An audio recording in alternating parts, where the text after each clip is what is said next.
and now Webb's in the lead. Heat in the main at his home race. Levi Kitchen. Cooper's got to play it. Oh, he goes to the inside. A good run through there. Cooper Webb here in Anaheim. The king of Texas. The closest race of the year. Levi Kitchen dominates. One turn left. Cooper Webb takes the win in Seattle. Yeah, welcome to another episode. It's SMX Insider. We are the Jasons, Wygant and Thomas. Seattle Supercross in the rear view. We're headed to St. Louis and a Triple Crown. Maybe the door is back open for this championship because Jet Lawrence had been taking over, but it flipped a little bit.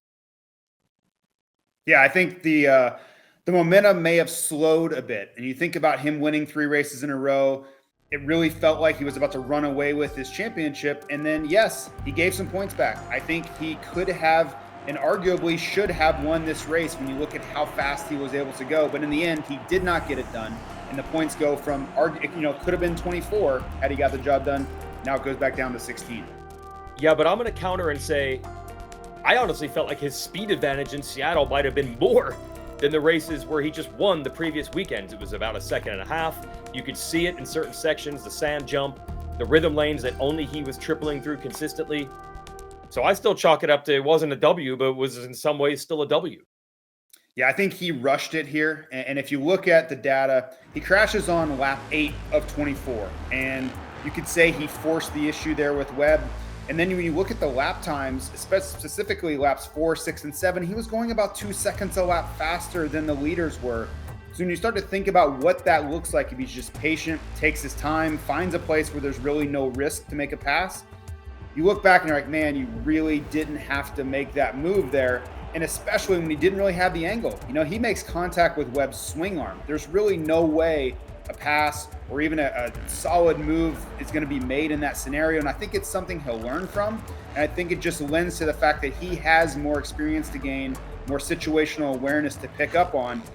Having said all that, when he gets all of those things aligned and he is his best self, and I don't know if that's this year or 2 years from now, these guys are in for a world of trouble because of that speed edge that you mentioned a few minutes ago.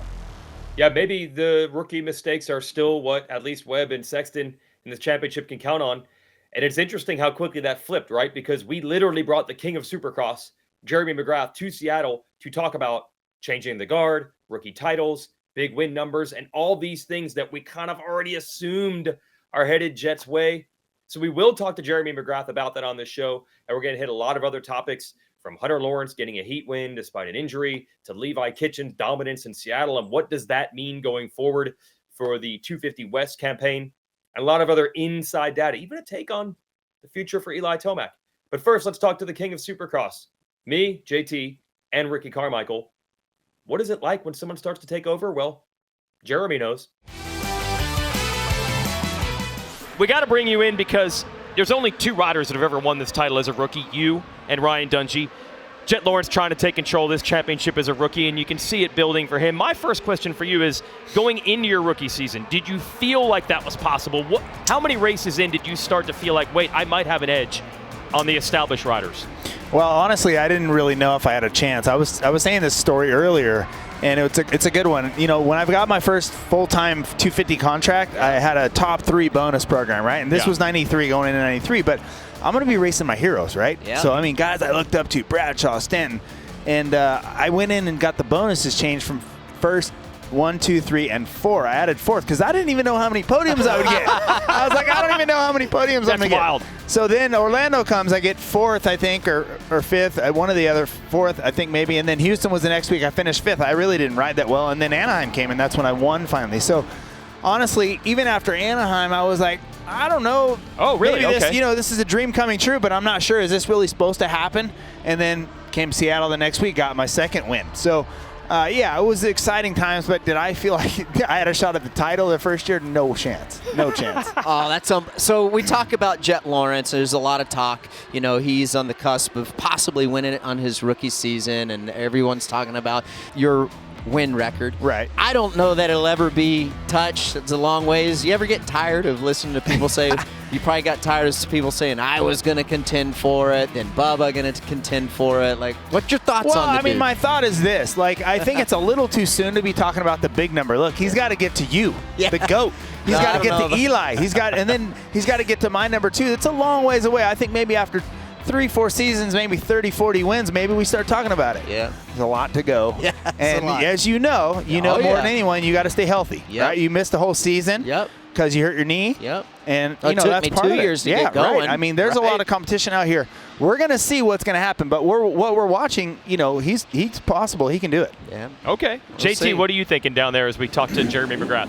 Let's take the other side of that conversation, right? And you've got guys like Cooper Webb, guys like Chase Sexton that are clinging tight, trying to hang in there in this championship. They're sitting 20 points down, but we're only a couple races past halfway. There's a lot of racing left. So MC and Ricky, yourself too, if you're sitting there, you're one of these guys, multi-time champions that are trying to get back in this fight. How do you approach this thing? How do you claw some points back down the stretch and make this thing a title fight at the end? I mean, what you answer? Well, here's what I think. Like, he's got a leg up right now because he's getting the confidence, right? Yeah. I always used to listen to you, man. Oh, it doesn't start until halfway through the year. Get to Daytona, let's go. Right. And for me, I was like, let's get to Anaheim. I need to get a points lead. You know what I mean? So for these guys, I think, every week that he wins, he's gaining confidence that they can't grab back, right? And it happens. The changing of the guard happens. When you were coming, it was like, okay, how long can I hold this guy off? And they're saying the same thing right now. How long can I hold this guy off? But I didn't believe it. I didn't believe it when I won a couple in a row. Right. I mean, it takes a minute to I don't even know that I really realized it until maybe after the season because, he was my hero, you know that. Right. So it's a strange thing, right? It's strange. And I didn't even know I didn't believe it going to the next season. Right. This dude's, I'm like, dude, this guy's going to whip me in 02. Man, yeah. He won a top 4 bonuses. You weren't sure you could beat him after you won the title. Yeah. There's so much modesty up here from 2 of the greatest. Hey, thanks for coming by, King. Thanks for having me, guys. Sir. Okay, 30-second board, hot topics in the sport. Well, the big one is ruts. I think the riders and the mechanics and the teams, maybe even the fans, JT, are tired of these muddy or muddy-ish races. I don't care. I think it's led to phenomenal action. You want separation and not everyone can do the same thing and strategy? We had it at Seattle. It was a perfect race to me. It came down to half second. What's not to love? Yeah, I think it's really challenging for these riders, and on a track that's not very difficult, everybody's doing the same thing. I can almost guarantee you that Jet Lawrence is not going to be able to make up a second and a half or 2 seconds a lap, right? So to me, when you're talking about the highest form of off-road motorcycle racing in the world that we have, I'm okay with really difficult, challenging, demanding racetracks. Do we need it every single weekend? No. Thankfully, we're going to have a great racetrack upcoming. But I really think it adds to a championship at this level. And speaking of a championship at this level, Seattle was a home race for Levi Kitchen. That's really where the question is. Is this a turning point for Levi Kitchen? Is he now the guy? Or was this just, similar conditions to what he grew up on, kind of riding the wave of momentum from all his friends and family there? I ask you each, who is this Levi Kitchen? He's the guy that's going to run away with the championship, or was this just a product of his environment? I think this is a little bit larger of a gain. I think, let's say, out of the 100% massive gap that he had, I'd say maybe half of it came from special circumstances. I do believe Kitchen, because he's so still new, it's only his second really full Supercross season, he does have room to grow, and maybe he did over that 6 weeks. But I think you cannot count out the home crowd. That was amazing. And did you get a little bit of intel from the RJ Hampshire camp? Again, not an excuse that Hampshire didn't win, but another little advantage that Kitchen had. Yeah, it was just one of those things where they're looking for every little percentage point of difference that they can. And RJ Hampshire found a little move that Pro Circuit made there. They just made a cut to a tire, and all that does is give more grip. And what you're doing is expanding the pattern a little bit. So that's going to grab a little bit more dirt every time that tire turns over, and it helps on the starts. It gives you better forward drive, because RJ was like, I can't get the start with him. I can't do the jumps as easily as he's doing. There's something going on. So he went back and looked at everything, pictures, video, and he had found that Monster Energy Pro Circuit Kawasaki had made a modification to the rear tire. And was it the difference between winning and losing? He would say arguably not. but it's those little things that, sometimes winning is in the margins, and going down the stretch, RJ knows that they have to grab every little advantage that they can.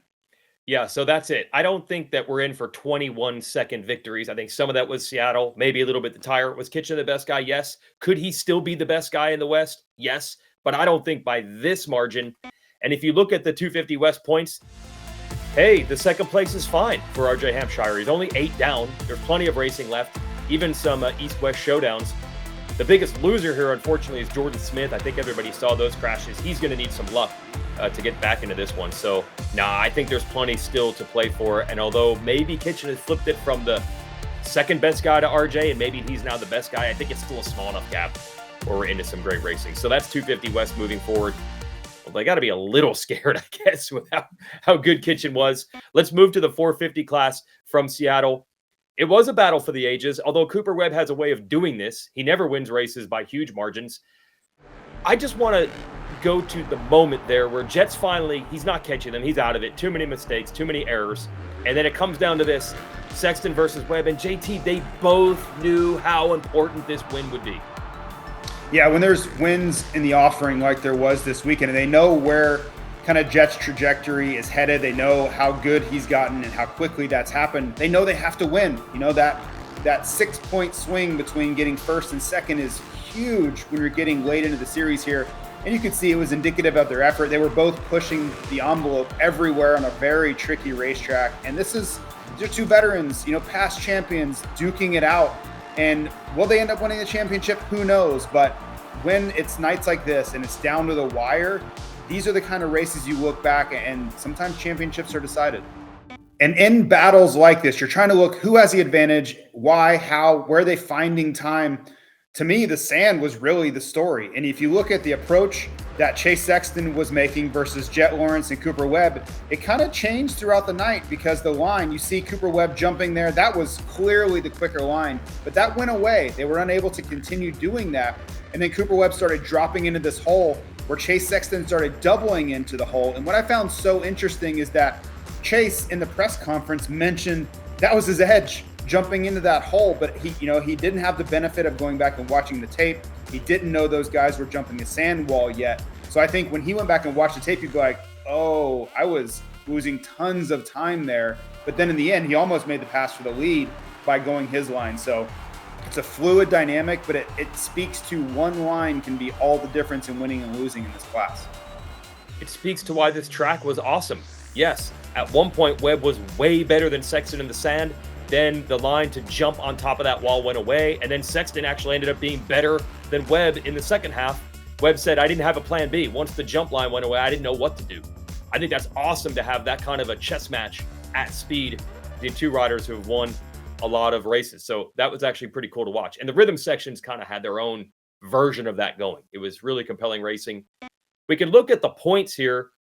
I don't know. We could talk 16 points. We could talk Sexton got it back within one race on Jet.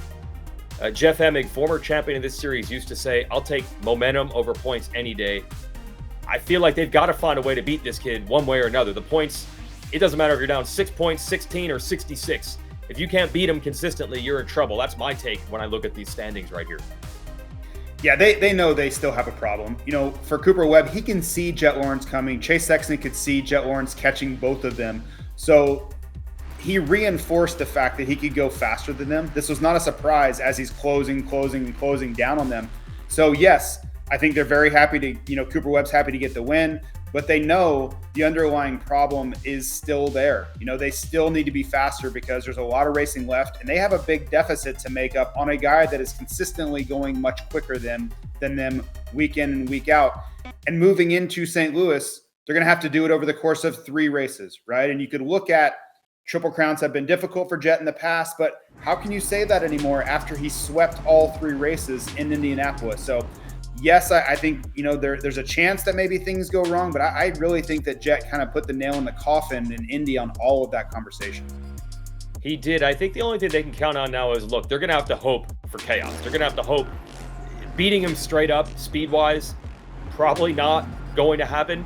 So you got to hope for chaos. And what do the riders always say? They don't even like Triple Crowns because 3 starts is more risks than a typical heat race main event night. But it's only 2 starts. and you have everyone against each other every time, which isn't the case of a heat. So I think at this point you're like, maybe there's a first turn crash, spokes go into a foot peg, anything chaotic. Maybe that's what the Triple Crown breeds. Sometimes that's how titles are won and lost, fair or unfair as well. One other rider I want to mention, I was mentioning heat races. So Hunter Lawrence, it's really funny. He had 2 wins on the weekend going into the main event in Seattle. There was a pretty funny thing where they got on these Honda Moto Compacto.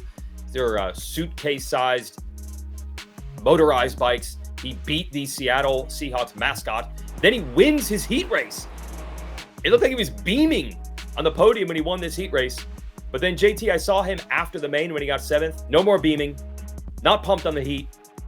Unless I think he's on the podium, Hunter Lawrence is not going to be happy. That's where he expects to be. Yeah, he's happy after the heat, but that didn't last.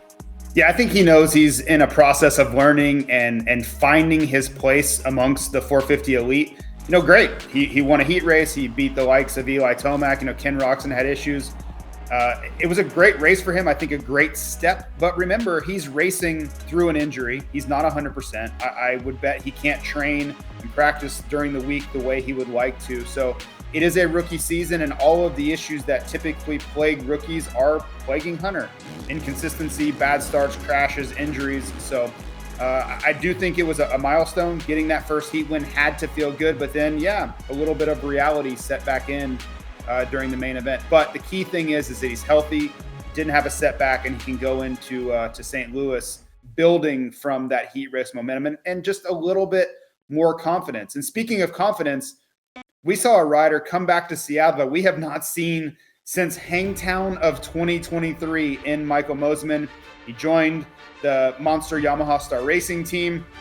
This guy's a character. To see him go out and qualify quickest, okay, yes, track was in his favor. It wasn't rutted yet, but I don't care. He was in the mix all day, all night. We haven't seen him in a very long time. So welcome back to racing, Michael Mosiman.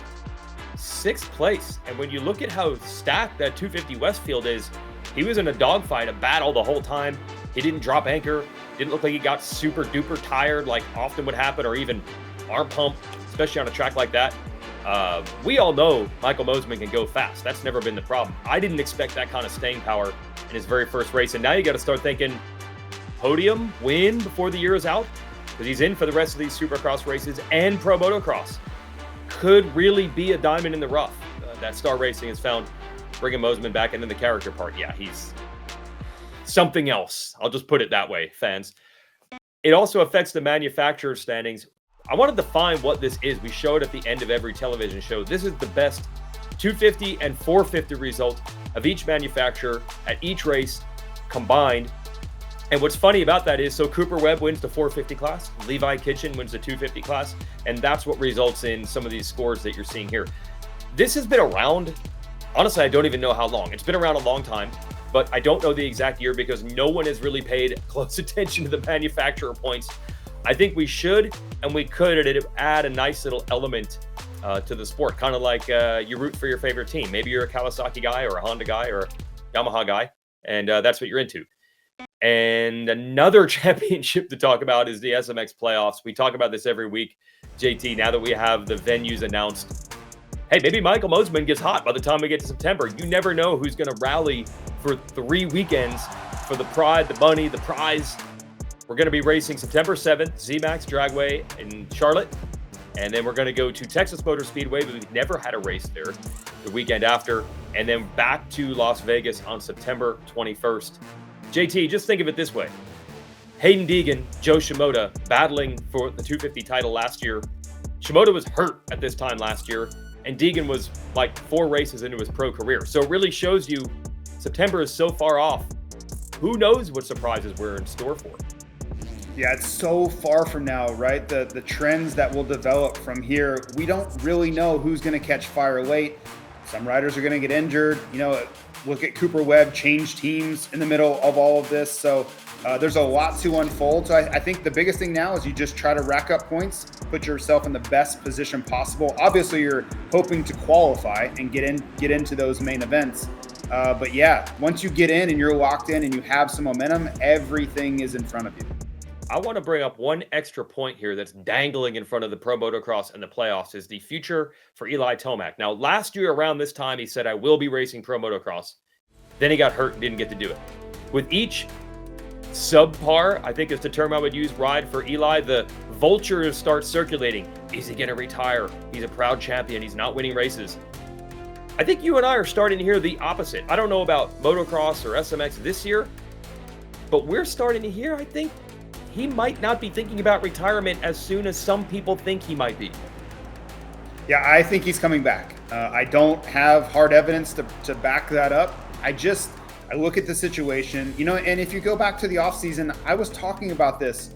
He's coming in late. I don't think he's going to be fully prepared. He's going to be on the back foot when we roll into Anaheim, and it's really hard to get out from behind the 8 ball when you start there. I think he's going to want another full shot at it, come into the offseason healthy, be fully prepared. And if he loses again in 2025, so be it. But it will be at full strength, and it will be his best effort. So that's kind of how I see it. I'm prepared to be wrong. I think the sport will be better for it. And I really think in his heart of hearts, he believes he can still be that guy again if he's given the opportunity to fully prepare. So let's hope that the future holds Eli Tomac in it. Speaking of futures, they're going to be back in St. Louis this weekend. We have seen fantastic racing, arguably some of the best of the weekend. You think about that battle between Gavin Towers and Cole Davies at Anaheim 2. They went at it all the way down to the wire, and the interviews from them were spectacular. Back that up with another battle involving Cole Davies. This time it was Drew Adams, those two going at it at Daytona. And man, I'm going to petition to have these guys at every single race because they are bringing it. The future looks very bright with these guys at the helm, and they are learning valuable skills here. And Weege, you think about that interview that we had in Indianapolis, the big interview on this show with David Luongo and Dave Frater and Tim Cotter talking about SMX next, and what this looks like. It's unfolding right in front of us. You see these future superstars building the talent, developing the skills that are going to pay off over the next few years. Yes, and I think what was billed as, hey, we don't know how entertaining this will be to watch, it's just a way for them to get experience. The fact that the racing has been this compelling is just a bonus for fans. I think it was, for the fans' perspective, it was a chance to get to know the next stars early, but now they're putting on arguably the most exciting races of the night. So whether they're 14 years old or 24 years old or 34 years old, who cares? Just the entertainment factor alone. And we will have them racing as part of the Triple Crown weaved into the format this weekend in St. Louis. And St. Louis has a special place in Supercross lore. Okay, the stadium doesn't even hold an NFL team anymore. Maybe it's not the most regal stadium that we go to, but the riders don't care, JT, and you know why. They love St. Louis because they love that dirt.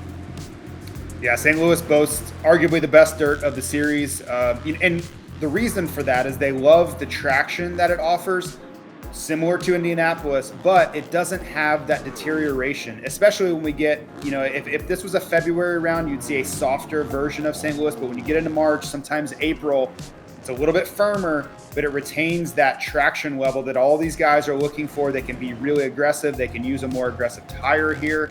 And that, that bleeds through. You'll see guys with smiles on their faces on track walk because it just is one of the favorite rounds based on the dirt. Now, that could all change depending on the track map. I got a chance to study it just this very morning, and I think it's going to offer some opportunities. The rhythm sections, everything, plays out the way you'd want it to on a football-based stadium. The St. Louis Rams used to play here. But this is the preferred version of a track for the riders. They love the long rhythms. They love the 180-degree turns that are on offering that gives them more opportunities to pass. So you're still going to have that short loop section that kind of spans the width of the stadium there on the left of the screen. But overall, I think these are tracks that the riders really look forward to. Also, one other thing, St. Louis has indoor pits, kind of like we saw in Seattle. I don't know what goes on there. These people are rabid. It might be the most packed, jammed, fired up group of fans that you'll see in the pits at any Supercross all year. Plus, we don't race here every year anymore. So, there's some pent up demand. So between the dirt, the Triple Crown format, and those indoor pits where the fans are going to be trying to get all their autographs, it should be a pretty electric weekend on Saturday. Time for SMX Facts. We bring in our statistician, Clinton Fowler. We had a really close, exciting race, and I know you want to talk close finish data. But actually, first, you were diving into a, should I say, qualitative analysis of the start. Yeah, it was, an incredible finish. We'll get there. But the start was what surprised me. We're used to Cooper Webb having those endings, hounding people, and he gets a victory. But if you watch him off of the start, he gets pinched off by Adam Cincerulo. He's buried in the back of the pack entering that first turn. But almost in standard Cooper Webb style in a different way, he's able to come out of that first turn in 6th place. JT, he got a little bit of luck maybe there, but still, that really set up this win for him. Yeah, he was opportunistic for sure. And the rule of thumb is if you don't get a great jump, you have to try to stick to the inside in a long 180, right? Because you cut off so much racetrack and it's such a shorter distance staying to the inside. One of the catalysts there, Justin Barcia got into the side of Jet Lawrence and bumped him, stood both of them up and opened a window for Cooper Webb to shoot up the inside there. So yes, did he catch a break? But also you could point to Cooper and say, when the window opened, he was ready to run right through it. What really drives this point home, Clinton, what rider was actually side by side with Webb going into turn 1? Yeah, that's the part that really, for me, was the stark contrast. Eli Tomac was right there next to him, but he was one guy to the outside. And when you look at him coming out of that first turn, Cooper Webb's in 6th, Eli Tomac's in 16th. Just a massively different finish to what their nights were, all because of that start region. Webb put 10 riders between he and Eli in, 10 feet maybe? Yeah, maybe. At the white line, it was one double. He had a whole double ahead, and that's 10 riders. That's what happens at the beginning of the race. That's unreal. Wow. Okay, so now we can get into the finish and the data you have on, let's see, Cooper Webb. Anytime we have a list of close finishes, he seems to be involved. He's in the top 10 on multiple occasions, guys. In this case, in the 450s, 9th closest race ever. It's a half a second, an incredibly tight race.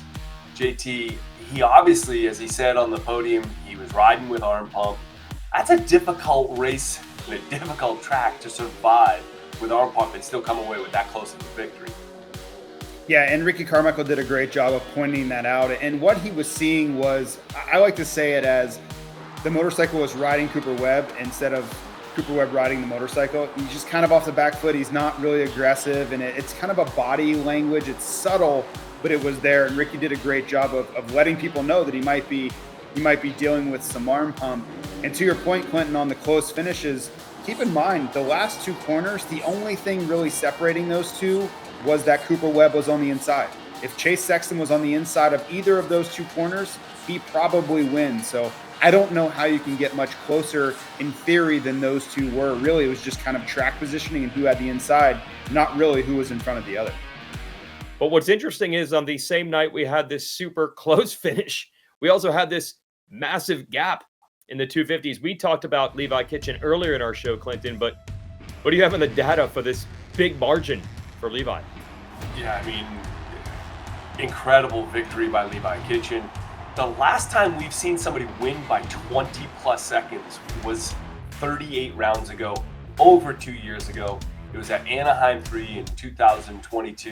Christian Craig beat Vince Freeze by 25 seconds. So incredible victory back then, but it's not something that happens a lot. Just like we don't necessarily see those super tight finishes, the big victories.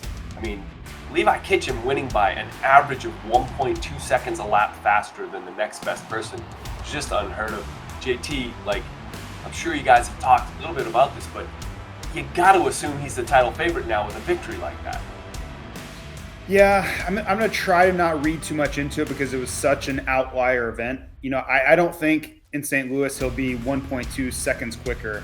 We have to think about how much, to Weege's point opening the show, that separation that this track allowed for, that is not a common thing. That's not something we're going to see week in and week out.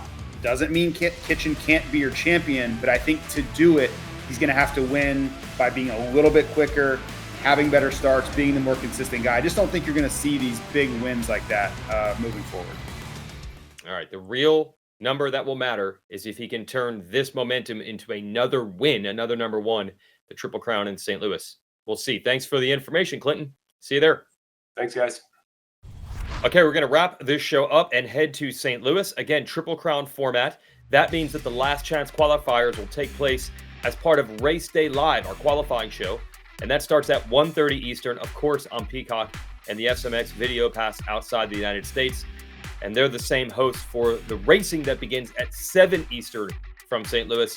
JT, do you remember your St. Louis racing days there in that dirt we already talked about? But, I mean, was it a race that you circled on the calendar as one to look forward to?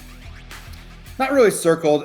You just, because it's such a week-to-week thing, and you're trying to focus on what's coming next. But it always is one that you know, when it is next, you're excited about it. You know that you're in for a great race, controlled environment, and it's a known quantity. You don't have to worry about the weather. You know you're going to get a great racetrack.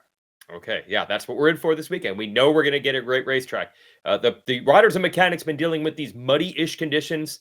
They finally get a weekend off from that. All right, everybody. Hope you enjoyed SMX Insider. Enjoy the show from St. Louis.